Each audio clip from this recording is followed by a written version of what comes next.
In this video, I'm going to talk about my sweater knitting pattern called Happy Flowers. If you're a subscriber, welcome back. If you're new to my channel, welcome. I'm happy to have you here. If you enjoy this video, please give it a like and consider subscribing. So I have a sweater pattern released September 9th, 2024, and it's called Happy Flowers Pullover. I'm wearing one version that I worked in blue yarn with the flowers in red, yellow, and purple. And I have behind me a version in yellow with yellow background with red, blue, and purple flowers, but you can use any colors you would like.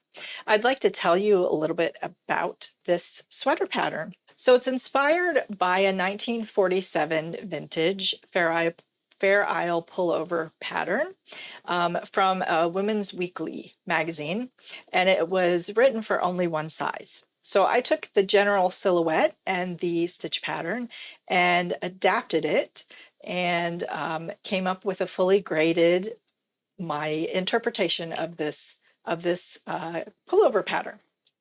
It's worked bottom up in the round using stranded colorwork techniques. It is graded for multiple sizes.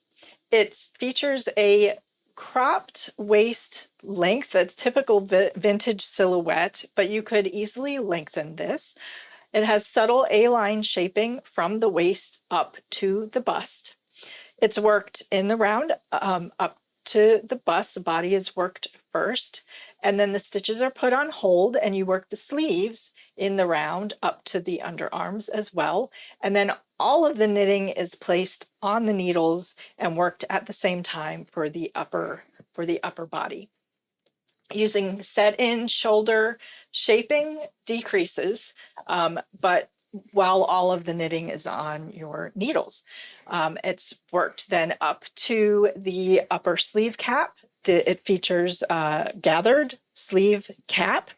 You use steeks at the front neck, the top shoulders, and the back neck, up to then the shoulders.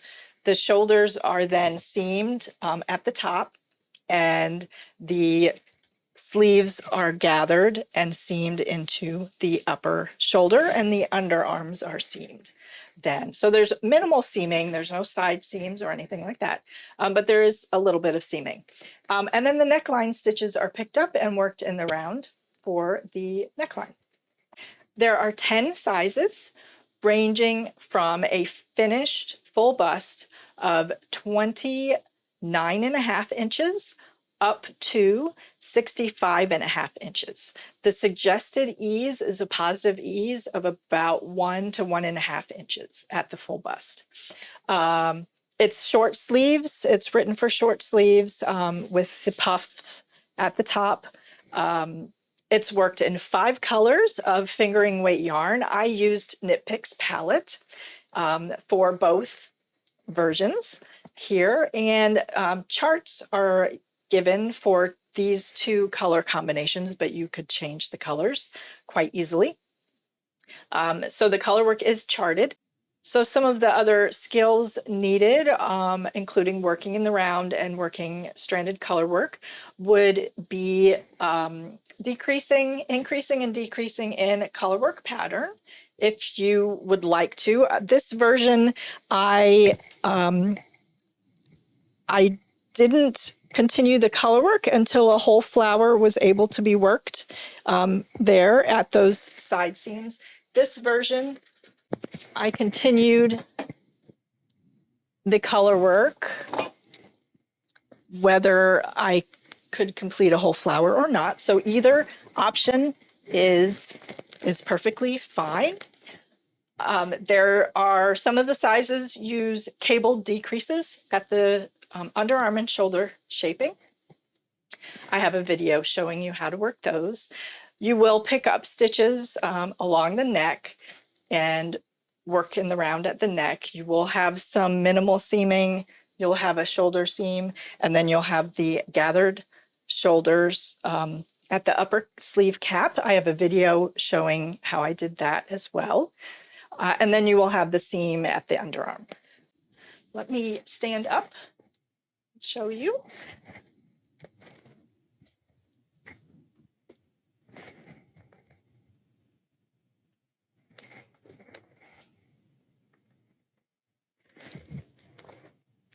So there's the gathered sleeve cap on me, and here it is on the yellow version. I had a lot of fun designing this sweater. I hope you like it. And the links for purchasing the pattern are in the description box below. It's available at Ravelry or also through my website. Let me know what you think of this new design of mine. I hope you like it and would love to see your versions on the needles sometime soon. Thank you so much for watching. Have a good day. Happy knitting!